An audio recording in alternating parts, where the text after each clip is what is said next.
अपने घुटनों के भार बैठकर अपनी बाइबल को उठाओ और कहो, आज मैं इग्नोरेंट नहीं बनूंगा। ज्ञान ना होने से प्रजा नाश होती है, शैतान की वजह से नहीं। पिता मुझे ज्ञानी बना, तेरे वचन का ज्ञान मैं रखूं, अपनी अथॉरिटीज को एक्सरसाइज करूं, अपने अधिकारों का इस्तेमाल करूं। इन जीसस नेम। मिरेकल्स होते हैं, वो आज भी प्रार्थनाओं को सुनता है। कि मैं घर गई, मैंने प्रेयर को भी रिसीव किया और मैं अपनी फैमिलीज को भी बोलता हूं कई बार कि अपनी प्रेयर को लिखो, सोचो नहीं, लिखो। प्रेयर पॉइंट्स लिखो। उन प्रेयर पॉइंट्स के सामने कौन सा बाइबल का वचन है उसे लिखो। जब उस प्रेयर पॉइंट को करो, बाइबल के उस अध्याय को खोलो।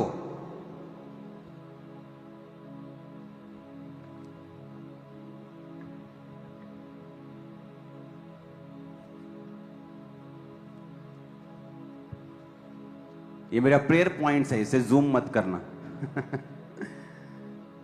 ये देखो, हल्का सा दिखाना। ये मेरी बाइबल के पीछे प्रेयर पॉइंट्स लिखे हैं। ओके, ये लोग जूम कर करके आप देखेंगे। ये मेरी बाइबल के पीछे के प्रेयर पॉइंट्स हैं। और जब मैं प्रार्थना के लिए बैठता हूं, इन्हें एक प्रेयर पॉइंट को करता हूं, उसके अनुसार कौन सा वचन मुझे सपोर्ट करता है, फिर उसको खोलता हूं, फिर वो प्रेयर पॉइंट उस वचन के साथ करता हूं, फिर नेक्स्ट प्रेयर पॉइंट, फिर अगला प्रेयर पॉइंट। यीशु मसीह ने कहा, अन्य जातियों की तरह प्रार्थना में बक मत करो। कई बार हम बक करते हैं और हमारी प्रार्थना को सपोर्ट करने वाला वचन हमारे मुंह में नहीं होता। जज को जितना मर्जी पता हो कि यह आदमी बेकसूर है, लेकिन अगर उसका वकील अच्छे से केस हैंडल नहीं कर पाता है, वो व्यक्ति सही होते हुए भी गुनहगार साबित हो सकता है, या उसका केस लंबा खिंच सकता है। बाइबल कहती है, अपना प्रमाण मुझे दो। आप प्रमाण देते हैं अपना बाइबल के, परमेश्वर तेरे वचन में यह लिखा है कि गर्भ का फल यहोवा की ओर से प्रतिफल है। तेरे वचन में लिखा है कि धर्मी की संतान आशीष पाएगी। तेरे वचन में लिखा है कि तेरा वंश पृथ्वी के ऊपर पराक्रमी होगा। प्रभु, अगर मेरा वंश है ही नहीं तो पराक्रमी कैसे होगा? मुझे वंश दे। एक औरत जिसके पास बेबी नहीं, वो इस तरह से प्रार्थना कर सकती है। लेकिन अगर हमें वचन के बारे में नॉलेज ही नहीं है, वचन के बारे में पता ही नहीं, वचन पढ़ते ही नहीं, बाइबल पे धूल जमी हुई है, तो शैतान हमें इग्नोरेंट रखता है कि हम परमेश्वर के वचन के अधिकारों का प्रयोग ना कर सकें।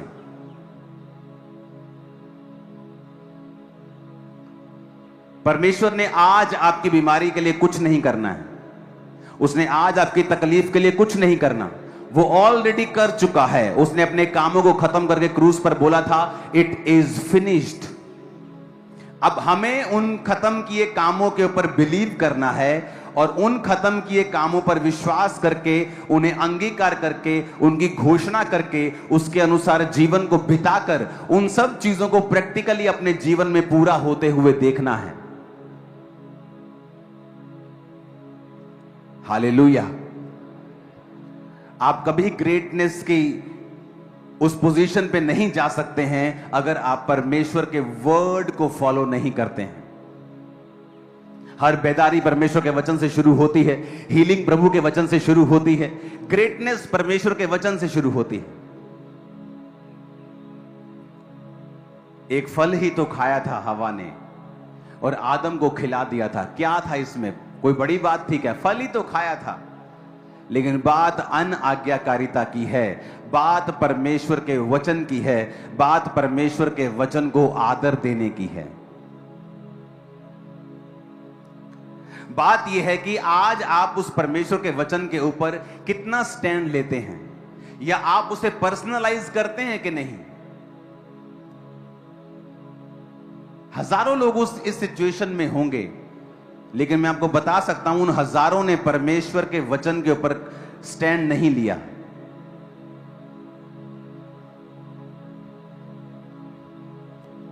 आज जो भी बदलाव होते हैं अमेरिका के, आज जब आप बेदारी देखते हैं, वहां पे ईसाई लोगों को देखते हैं, क्रिश्चियन लोगों को देखते हैं सड़कों के ऊपर प्रार्थना करते हुए, बिलियनियर मिलियनियर सड़कों के ऊपर खड़े होकर प्रार्थना करते हैं, वहां विश्वासी जीवन जीते हैं। जवान यंग लड़के लड़कियां शादी के बिना कोई संबंध नहीं रखते किसी लड़के लड़की से, पवित्रताई का जीवन जीते हैं। और अगर आप देखेंगे अमेरिका की बेदारी 1900 में, जब परमेश्वर के बड़े बड़े सेवक जो आज खुदा में सो चुके हैं और प्रभु के पास स्वर्ग में हैं, आप उनकी जीवनी को कभी पढ़ना, उन्होंने प्रार्थनाएं की हैं, परमेश्वर के वचन के ऊपर खड़े रहे, हिलो मत, कि परमेश्वर तेरे वचन में लिखा है कि तूने हमें बीमारियों पर अधिकार दिया है। एक सेवक अड़ गया परमेश्वर के सामने, कनाडा का सेवक था, अमेरिका में उसकी सेवक आई थी, अड़ गया परमेश्वर के सामने, कहता प्रभु तेरे वचन में लिखा है तू चंगा करता है, मुझे ये चंगाई की सामर्थ्य चाहिए, कुछ भी कर मुझे चाहिए, या मुझे ले जा, मुझे दुनिया से ले जा, लेकिन मुझे ये सामर्थ्य चाहिए लोगों को हील करने की। और जब वो एक जगह पे जा रहा था प्रार्थना करते हुए, तो सामने से कोई टॉर्च लेके आ रहा था ऐसे चलता हुआ, उसे लगा शायद कोई चौकीदार है या कोई और आदमी है, तो वो जब टॉर्च लेके उसके पास आया, वो स्वर्गदूत था और उसके हाथ में बाइबल थी जो चमक रही थी। सुनो, ये रियल स्टोरी है। और उसने उस परमेश्वर के संत को कहा, परमेश्वर के दास को कहा कि आज लोगों के अंदर समर्पित जीवन नहीं है, आज लोगों ने अपना समर्पण परमेश्वर के सामने नहीं किया है, इसीलिए वो प्रेरितों के काम वाली सामर्थ्य भी उन पास्टरों की लाइफ पे नहीं है। वो ये कहकर स्वर्गदूत गायब हो गए और बाइबल भी गायब हो गई। और उस सेवक ने परमेश्वर के दर्शन को समझ लिया कि मैंने जो परमेश्वर के सामने जिद करके प्रार्थनाएं की हैं, परमेश्वर ने मुझे उसका उत्तर दिया है। और उसने प्रेयर्स करनी स्टार्ट की और एक स्ट्रॉन्ग हीलिंग अनॉइंटिंग उसकी लाइफ में आए और काम करे। अब ये हिस्ट्री में रिकॉर्ड है और सारी रिटन चीजें हैं। 1905 में जिस शहर में वो सेवा करने लगा था, वहां पे 1 लाख रिटन मिरेकल्स उसकी सेवकाई में हुए थे। और जब अमेरिका के डिपार्टमेंट्स ने उस शहर का सर्वे किया, और जब पूरे देश का सर्वे होता है, तो उसका जो शहर था पूरे देश का सबसे ज्यादा हेल्थी और चंगा शरीर वाला, जहां सब लोग चंगे थे, पूरे देश में वो शहर, वो कस्बा नंबर 1 था पूरे देश, पूरे अमेरिका में। क्योंकि इतने मिरेकल्स उसकी सेवकाई से हुए, इतने हीलिंग्स उसकी सेवकाई से हुई, क्योंकि एक परमेश्वर के दास ने स्टैंड लिया कि मैं परमेश्वर के वचन के ऊपर चलूंगा। जब आप परमेश्वर के वचन के ऊपर स्टैंड लेते हैं और खड़े रहते हैं, और ये बहुत बड़ा नहीं होता है, शुरुआत बहुत बड़ी नहीं होती है, छोटी सी होती है।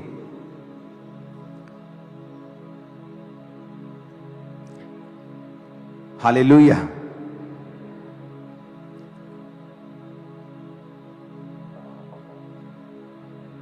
और दानियल 1 में लिखा, यहूदा के राजा यहोयाकीम के राज्य के 3रे वर्ष में बेबीलोन के राजा नबूकदनेस्सर ने यरूशलेम पर चढ़ाई करके उसे घेर लिया। और यहां पर लिखा, परमेश्वर ने यहूदा के राजा यहोयाकीम को परमेश्वर के भवन के कई पात्रों सहित उसके हाथ में कर दिया। अपने हाथों को उठा के कहो, आज जो कुछ मैं सुनने वाला हूं, मैं उसे सुनूं और फलों को लाऊं। जो मैं आज सुन रहा हूं, मैं उसे कभी ना भूलूं। जो आज मैं सुन रहा हूं, मैं फलों को लेके आऊं, ये फल बना रहे इन जीसस नेम। अब यहां पे अगर आप सुनेंगे तो उसने लिखा था, परमेश्वर ने यहूदा के राजा यहोयाकीम को परमेश्वर के भवन के कई पात्रों सहित उसके हाथ में कर दिया, और उसने उन पात्रों को शिनार देश में अपने देवता के मंदिर में ले जाकर अपने देवता के भंडार में रख दिया। अब आप सोचोगे, परमेश्वर ने अपना भवन क्यों शैतान के हाथों में पड़ने दिया? क्योंकि उस समय इजराइल सारे वो गलत काम कर रहा था जो परमेश्वर के वचन के विरुद्ध थे। इजराइल का राजा दुष्ट था और वो सब प्रकार के जादू और टोनों में और व्यभिचार में सम्मिलित था। जब एक व्यक्ति परमेश्वर से बिगड़ जाता है तो परमेश्वर उसकी सारी महिमा को जो उसने दी होती है उसे फिर शैतान के हाथों में दे देता है। इसीलिए वचन कहता है कि अन्य जातियों में तुम्हारे कारण मेरे नाम की निंदा होती है। जीसस ने कहा क्यों? क्योंकि जब एक पास्टर बिगड़ता है, जब एक क्रिश्चियन बिगड़ता है, तो परमेश्वर जब उसको बिगड़ता है उसको शैतानी लोगों के वश में करता है। शत्रु उसको लूटते हैं, वो शत्रुओं के वश में आ जाता है, वो कैप्चर हो जाता है। और लोग सोचते हैं शैतान ने काम किया। कई बार सारे काम शैतान नहीं करता है। यहां पर परमेश्वर का यह कार्य था कि परमेश्वर ने अपनी महिमा को भी जो उसे दी थी उसे खत्म कर दिया और अपने भवन के पात्रों समेत वो अपने सारी चीजों को अपने देवता के भंडार में उसने रख लिया। तब राजा ने अपने खोजों के प्रधान अशनपज को आज्ञा दी कि इजरायली राजपुत्रों और प्रतिष्ठित पुरुषों में से जवानों को ला, जो निर्दोष, सुंदर, सब प्रकार की बुद्धि में प्रवीण, ज्ञान में निपुण, विद्वान, राज मंदिर में हाजिर रहने के योग्य, और उन्हें कसदियों के शास्त्र और भाषा की शिक्षा दे। जो बेबीलोन का राज्य था वो बहुत तेजी से बढ़ रहा था, वो इतनी तेजी से एक्सपेंड कर रहा था और वो इतनी तेजी से देशों के ऊपर कब्जा कर रहे थे कि उनके पास जो स्टाफ था, जो अच्छा स्टाफ, जो राज्य कर सके, जो गवर्न कर सके, जो उन पर देख रेख कर सके, एडमिनिस्ट्रेशन कर सके, वो स्टाफ की कमी थी। क्योंकि वो देश बहुत तेजी से कैप्चर कर रहा था कि आज ये देश पे कब्जा कर लिया, अब अपना स्टाफ चाहिए, अपने लोग चाहिए जो उस देश का कोई गवर्नर बन सके, कोई हाकिम बन सके, कोई गृह मंत्री बन सके, कोई पुलिस ऑफिसर बन सके। तो इस कारण वो क्या करता था राजा, अब उसे अपने स्टैंडर्ड के लोग भी चाहिए कि ये नहीं अगर देश बढ़ रहा है तो वो क्वालिटी से कॉम्प्रोमाइज करे। तो उसने फ्यूचर के बारे में सोच के कहा कि मुझे अच्छे जवान इजरायली राजवंश में से ऐसे लोगों को लेके आ जो बुद्धि में प्रवीण हो। और वचन कहता है कि उनमें यहूदा की संतान में से चुने हुए दानियेल, हनन्याह, मिशाएल और अर्जिया नामक यहूदी थे। अब यहां पर ये 4 जन परमेश्वर के राजा के अंडर आ जाते हैं और राजा के पास चले जाते हैं। अब ये राजा का जो खोजा है, राजा का जो अधिकारी है, उसको राजा ने कहा इनको मेरा फूड देना है, जो मैं खाता हूं वो ये खाएंगे। इनको शिक्षा दो, इनको शस्त्र, शास्त्र, भाषा, सब चीजों की शिक्षा देके इतने साल तक इनको पालो और उसके बाद मैं इन्हें ड्यूटीज दूंगा, इनको चेक करके। और बाइबल कहती है दानियेल भी उनके प्रति वहीं पे था। लिखा परंतु दानियेल ने अपने मन में 8 आयत में लिखा, ठान लिया कि वो राजा का भोजन खाकर और पीने का दाख मधु पीकर अपवित्र ना होए, इसलिए उसने खोजों के प्रधान से विनती की कि उसे अपवित्र ना होना पड़े। परमेश्वर ने खोजों के प्रधान के मन में दानियेल के प्रति कृपा और दया भर दी। खोजों के प्रधान ने दानियेल से कहा, मैं अपने स्वामी राजा से डरता हूं, क्योंकि तुम्हारा खाना पीना उसी ने ठहराया है। कहीं ऐसा ना हो कि वह तेरा मुंह तेरे संग के जवानों से उतरा हुआ और उदास देखे तुम्हारे, क्योंकि तुम मेरा सिर राजा के सामने जोखिम में मत डालो। तब दानियेल ने उस मुखिए से, जिसे खोजों के प्रधान ने दानियेल, हनन्याह, मिशाएल और अर्जिया के ऊपर देखभाल करने के लिए नियुक्त किया था, कहा, मैं तुझसे विनती करता हूं, अपने दासों को 10 दिन तक जांच और हमारे खाने के लिए साग पात और पीने के लिए पानी दे, और 10 दिन के बाद हमारे मुंह जो जवान राजा का भोजन खाते हैं उनके मुंह को देख, और जैसा तुझे देख पड़े उसी के अनुसार अपने दासों से व्यवहार करना। उसने उनकी विनती मानी और 10 दिन तक उन्हें वही खाना देता रहा जो उन्होंने कहा, और उनको जांचता रहा। 10 दिन के बाद उनके मुंह राजा के भोजन के खाने वाले सब जवानों से अधिक अच्छे और चिकने दिखाई पड़े। तब वह मुखिया उनका भोजन और उनके पीने के लिए ठहराया हुआ दाख मधु दोनों छुड़ाकर उन्हें साग पात देने लगा।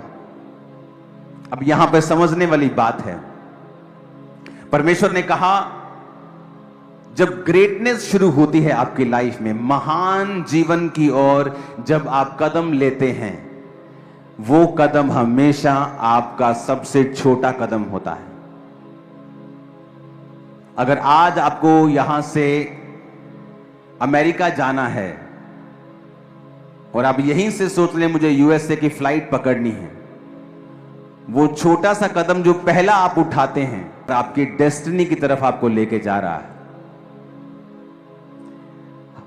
महान व्यक्ति बाइबल में वही हुए हैं जिन्होंने छोटी शुरुआत की है।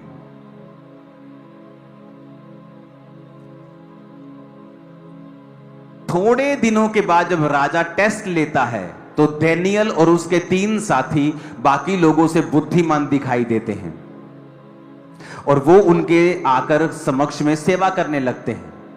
वो बड़े हो जाते हैं और राजा को एक दिन सपना आता है और राजा सब पंडितों को बुला के बोलता है, मुझे सपना आया है, बताओ मेरे सपने में मैंने क्या देखा और उसका अर्थ क्या है।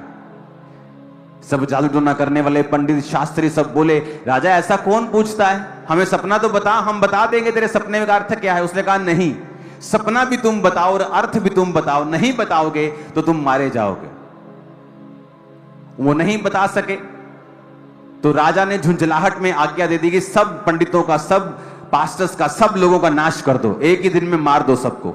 जब डैनियल को यह बात मालूम हुई तो उसने अपने साथियों को बोला कि प्रार्थना करो, कल मैं राजा के सामने जा रहा हूं कि परमेश्वर अपना भेद प्रकट करे। और रात को परमेश्वर ने दर्शन में डैनियल को बताया कि उसने कौन सा सपना देखा है और उसका अर्थ क्या है।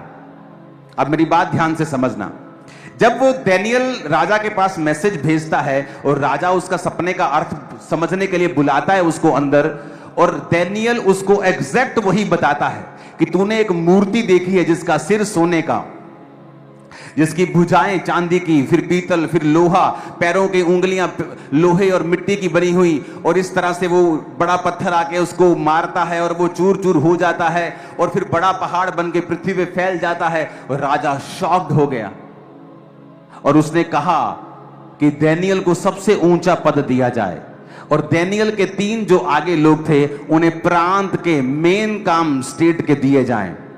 अब बात कहां पे शुरू होती है, यहां बचाव हुआ क्योंकि डैनियल उनके जैसा नहीं था।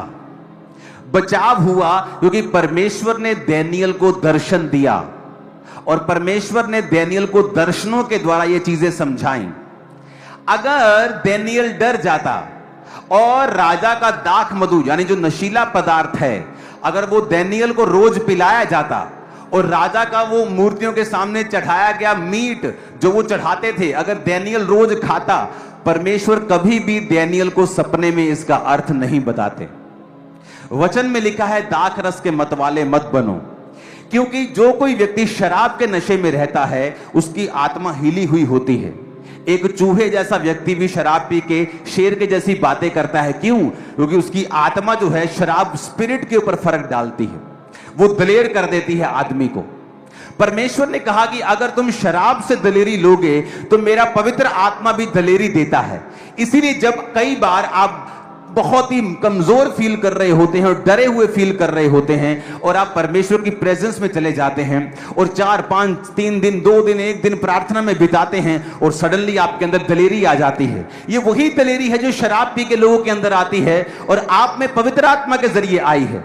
इसलिए नए नियम में परमेश्वर ने कहा कि अगर तुम्हें शराब पीनी है तो फिर पवित्र आत्मा तुम्हें वो दलेरी नहीं दे सकता, क्योंकि वो दलेरी या तो तुम शराब से ले सकते हो या पवित्र आत्मा से ले सकते हो।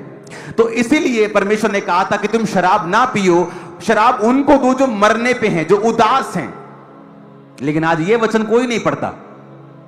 वो 5 ml जो किसी की बीमारी के लिए, ठीक होने के लिए दवाई में डाल के दी, उस वचन को तोड़ मरोड़ कर वो शराब के पैग बना के पी सकते हैं, जबकि उन्हें यह नहीं पता है कि परमेश्वर शराब पीने की आज्ञा बाइबल में नहीं देता। उसको मालूम था, डैनियल को यह बात पता थी और उसने एक छोटा सा आज्ञा को माना। अगर डैनियल शराब के नशे में रोज रहता और उसकी स्पिरिट और उसका दिमाग उस अल्कोहल के इन्फ्लुएंस में होता, मैं आपको गारंटी देता हूं कि परमेश्वर कभी भी उसको दर्शन में उत्तर नहीं देते।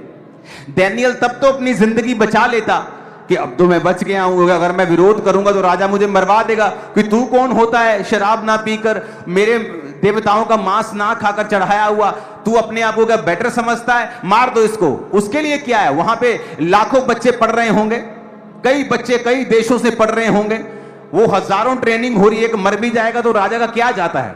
लेकिन डैनियल ने स्टैंड लिया कि मैं परमेश्वर के वर्ड के ऊपर खड़ा रहूंगा। आप देखो आज क्रिश्चियनिटी में बहुत से लोग हैं, बहुत से अमीर लोग भी हैं, बहुत से इन्फ्लुएंशियल लोग भी हैं, लेकिन अगर आप देखेंगे परमेश्वर उनके द्वारा प्रभावित कामों को करने में कामयाब नहीं होता। क्यों? क्योंकि उनका जो जीवन है वो अनॉइंटिंग और वर्ड के अंदर पूरी तरह छुपा हुआ नहीं है। बहुत सी ऐसी चीजें हैं जो वचन के साथ वो ब्रेक करते हैं, इसलिए परमेश्वर उन्हें अच्छी पोजीशन पे होते हुए भी इस्तेमाल नहीं कर पाता है। दानियल ने सोच लिया था कि मैं ये खाना नहीं खाऊंगा। अब दानियल ने अपनी जान की परवाह नहीं की, और अपनी जान की परवाह ना किए बगैर उसने कहा कि भाई साहब तू मुझे साग पात दे दे, तू मुझे साग दे दे, तू मुझे सरसों का साग दे दे, मुझे तू गोभी आलू दे दे, और 10 दिन के बाद तू मेरा चेहरा देखना। अगर मेरा चेहरा उतरा हुआ हो, थोड़ा कम लाल हो, थोड़ा कम शाइन करे, तो तू वही खाना मुझे देना शुरू करना। और जब 10 दिन के बाद देखा गया तो जो मीट मांस खा रहे थे और बड़ा अच्छा खा रहे थे, उनका चेहरा गिरा हुआ था दानियल के मुकाबले। ये पहला साइन था जो परमेश्वर ने दिया कि दानियल, अगर तू मेरे छोटे से छोटे वचन को मान सकता है तो मैं तेरी जिंदगी में तभी काम कर सकता हूं, उसी तक वक्त काम कर सकता हूं। और तभी से परमेश्वर ने उसके जीवन में चिन्ह दिखाने शुरू किए। आप बड़े काम नहीं कर सकते हैं, आप बड़ी बड़ी चर्चेस नहीं चला सकते हैं, अगर छोटे लेवल के ऊपर परमेश्वर के वचन को आपने नहीं समझा, और साथ साथ परमेश्वर आपको चिन्ह देकर आपकी सेवकाई और आपकी लाइफ को दृढ़ करता है, आपके विश्वास को वो दृढ़ करता है, आपको साइंस देता है। और वो साइन वो नहीं होते जो आप प्रभु से मांगते हो कि पहला मैनू साइन दे, जो तो मैनू बुलाया थे आवाज दे। नो, ये फुलिश चीजें हैं। परमेश्वर वो साइन देता है क्योंकि तुमने वचन को माना है, तुमने पहल की है, तुमने परमेश्वर को विश्वास के द्वारा अप्रोच किया है, और वो साइंस तुम्हें फॉलो करते हैं। लिखा था science and wonders will follow you. अगर तुम परमेश्वर पे विश्वास करते हो तो चिन्ह चमत्कार तुम्हें फॉलो करेंगे। और बाइबल कहती है दानियल ने कहा, मैं अपनी मौत ले सकता हूं पर मैं ये खाना नहीं खा सकता हूं। एंड में देखो क्या हुआ। अगर दानियल शराब पीता तो जब राजा ने आज्ञा दी कि सब मार दिए जाएं, उनमें दानियल भी होता। इतिहास गवाह है, बहुत से ऐसे क्रिश्चियन ऐसी आज्ञाओं के नीचे मारे भी गए हैं, आप पढ़ के देख लो। लेकिन दानियल उस समय नहीं मरा, क्योंकि उसने ठान लिया था कि मैं परमेश्वर के वचन को नहीं ब्रेक करूंगा। आप किसी के यहां काम करते हैं, वो छोटी सी 100 रुपए की चोरी आपके ग्रेटेस्ट फ्यूचर को खत्म कर रही है। वो 5 मिनट का व्यभिचार वो आने वाली ग्रेटेस्ट ग्लोरी को आपकी लाइफ से खत्म कर रहा है। वो 5 मिनट की चुगली, वो किसी के साथ जेलसी, वो किसी को डाउन करने के लिए योजनाएं बनाना, परमेश्वर के घर को पॉलिटिकल घर बना देना, वो तुम्हारी ग्लोरी को डिम कर रहा है, डाउन कर रहा है, और तुम ये बात को समझ नहीं पा रहे हो। वो तुम्हारी ग्लोरी अगर डाउन हुई तो जो फ्यूचर में परमेश्वर ने तुम्हारे लिए रखा हुआ है वो तुम तक कभी नहीं पहुंचता, क्योंकि तुमने अपने हिस्से को पहले लेने की कोशिश की है। या तो तुम उस एक्साइटमेंट को पहले ले लो 5 मिनट की, और उसके बाद जो फुल लाइफ में एक्साइटमेंट होने वाली है वो तुम छोड़ दो। तो या तो फिर परमेश्वर के वचन पे खड़े रहो। परमेश्वर के द्वारा दिया गया सताव आपकी ब्लेसिंग का कारण है।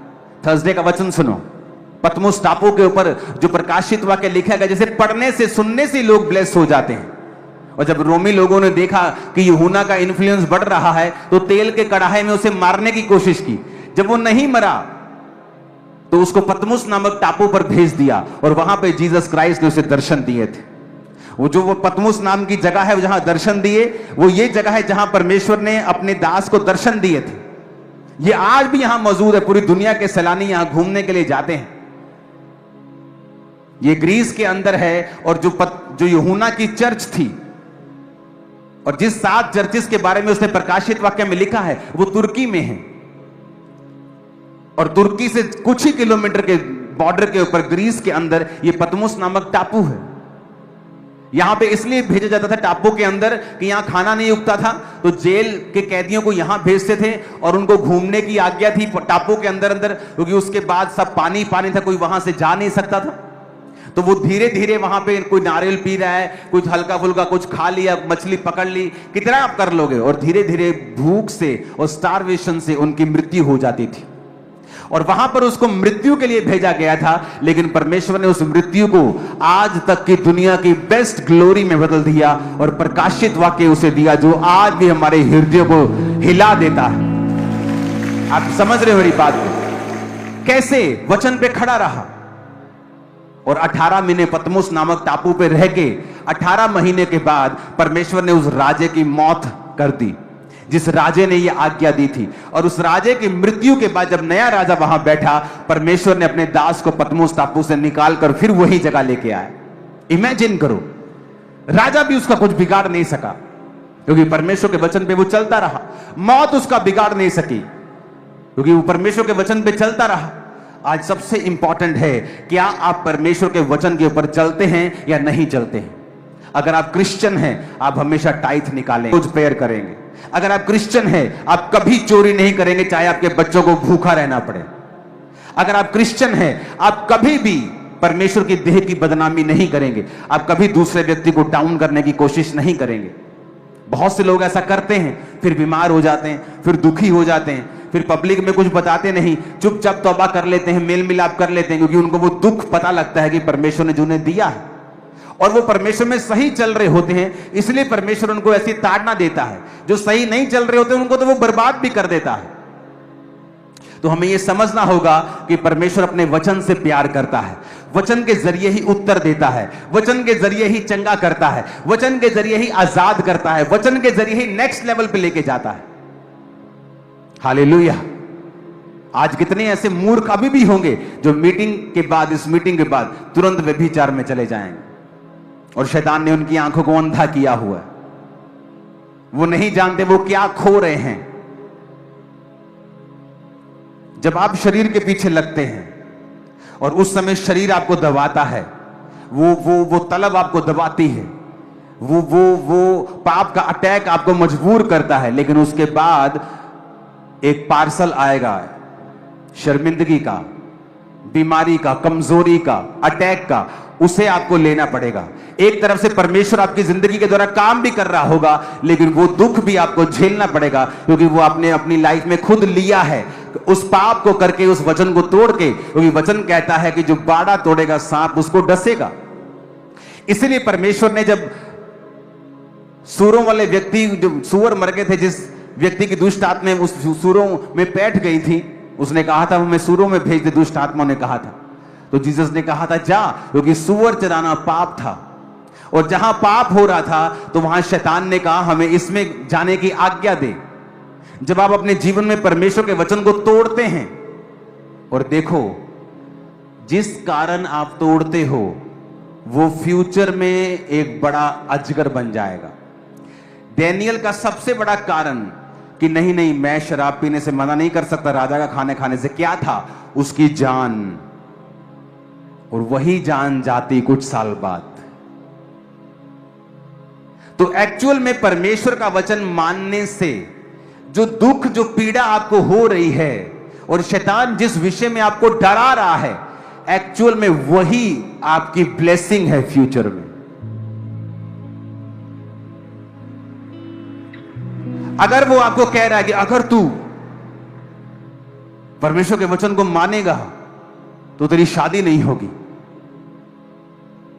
एक्चुअल में वो ग्रेट मैरिज है आपकी फ्यूचर में, जो शैतान देख चुका है और वो आपको रोकना चाहता है। अगर तू खुदा के वचन को मानेगा ना, मानेगी, तेरा हस्बैंड तुझे छोड़ देगा। तेरा हस्बैंड वैसे भी मरने वाला है फ्यूचर में, और शैतान जानता है, वो जानता है अगर तू खड़ी रही तेरा हस्बैंड बच जाएगा फ्यूचर में। और वो कहता है कि तेरा हस्बैंड तुझे छोड़, हाँ ठीक है, मैं घर बैठ के मान लिया करूंगी, सब जगह भी चली जाया करूंगी। और फ्यूचर में क्या देखती है, उसका हस्बैंड नहीं रहा। मेरा एक जानकार, जिसका मैं नाम नहीं बताना चाहता,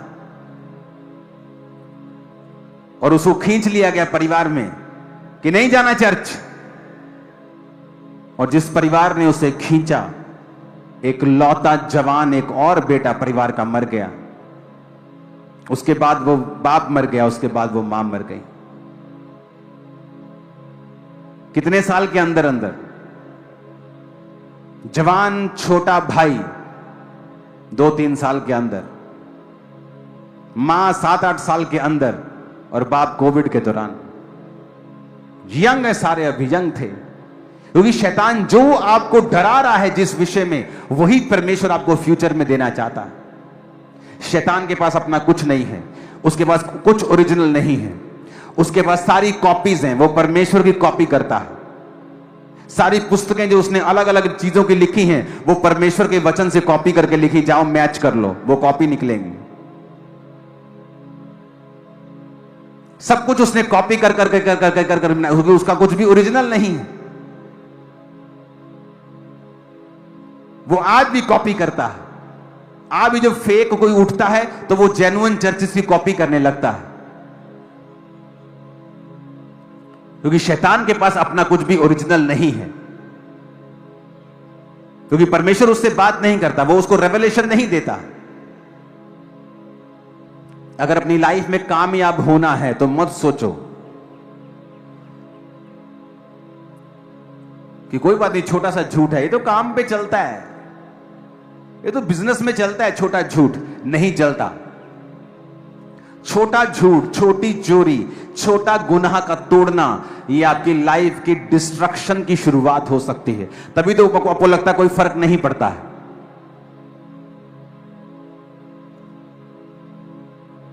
अपने पड़ोसी को बोलो, वर्ड नहीं तोड़ना है, कुछ भी हो जाए वचन नहीं तोड़ना है, और छोटे से छोटे वचन की आज्ञा को मानना है।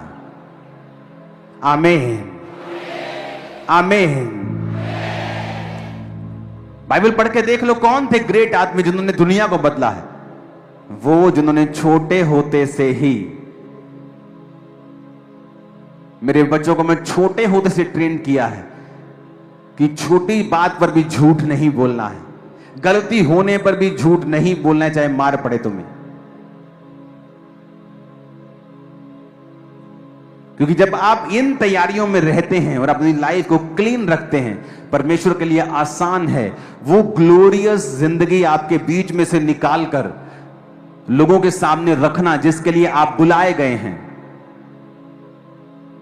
अगर डैनियल ने परमेश्वर के उस वचन को अपनी जिंदगी का रिस्क लेकर माना तो एंड में डैनियल ही ऊंचा हुआ, उसके साथी भी ऊंचे हुए, वो ग्लोरियस जगहों के ऊपर थे। उस राज्य में राजा के बाद दूसरा तीसरा स्थान हमेशा उनका रहता था, क्योंकि परमेश्वर ने उनको ऊंचा किया, क्योंकि वो परमेश्वर के वर्ड को फॉलो करते थे। आज आपको नाराज थोड़ी करना है अपने अपने सरपंच को, चाहे आपको कुछ भी खाना पड़े, लंगर खाना पड़े, आप खाएंगे, क्योंकि आप परमेश्वर को नाराज कर लेंगे लेकिन अपने सरपंच को नाराज नहीं करेंगे। आप वो लोग हैं जो लोगों से आदर चाहते हैं लेकिन परमेश्वर से आदर नहीं चाहते हैं, और परमेश्वर भी रहने देता है आपको उसी लेवल के ऊपर और आपको बढ़ाता नहीं। आप क्रिश्चियन भी रहते हैं, आप प्रार्थना भी करते हैं, सब जगहों पे भी चले जाते हैं, सब खा पी भी लेते हैं, इधर उधर भी घूम आते हैं, सब कुछ कर लेते हैं, डांस भी कर लेते हैं डीजे के ऊपर।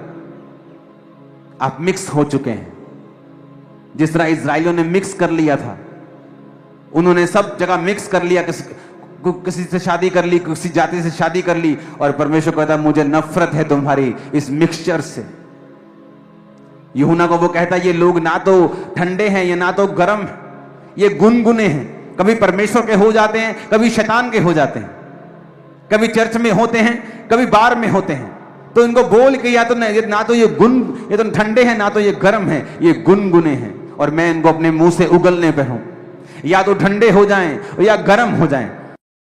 वर्ड आप मानते हो।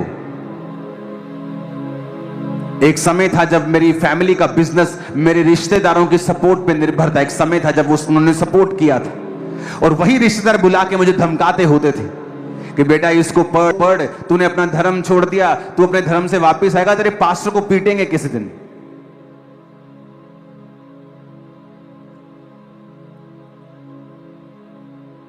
आज वो परमेश्वर के वचन को जानते हैं, चर्च में बैठते हैं, वचन सुनते हैं कि इस परमेश्वर के बारे में जो ये बताता था। जब ये बच्चा था 19 साल का, हमने सुना था, हमने पूरा होते हुए देखा है। क्या हुआ उस समय? 4 रिश्तेदार चले गए, और वो एकदम से नहीं मेरी जिंदगी में कुछ हुआ कि अगर 10 रिश्तेदार चले गए, कुछ दोस्तों को मैंने छोड़ दिया, कुछ दोस्त निकल गए, कुछ संगति की वजह से चले गए, लेकिन वो अकेले समय मैंने बिताया। आज मेरे लाखों रिश्तेदार हैं। आप मेरे रिश्तेदार हो, कलीसिया मेरे रिश्तेदार नहीं है क्या? मेरी शादियों में आप लोग थे। मेरी शादी में कौन था? आप लोग। मेरी फैमिली की शादियों में, मेरे बच्चों की शादी में कौन होंगे? आप लोग। अगर मैंने एक त्यागा, वो लाखों देता है। हालेलुया। कितने समझ रहे हैं इस बात को? आज कुछ भी हो जाए, वचन पे चलना स्टार्ट करो। मत गवाओ उस ग्लोरी को जो परमेश्वर आपको देना चाहता है।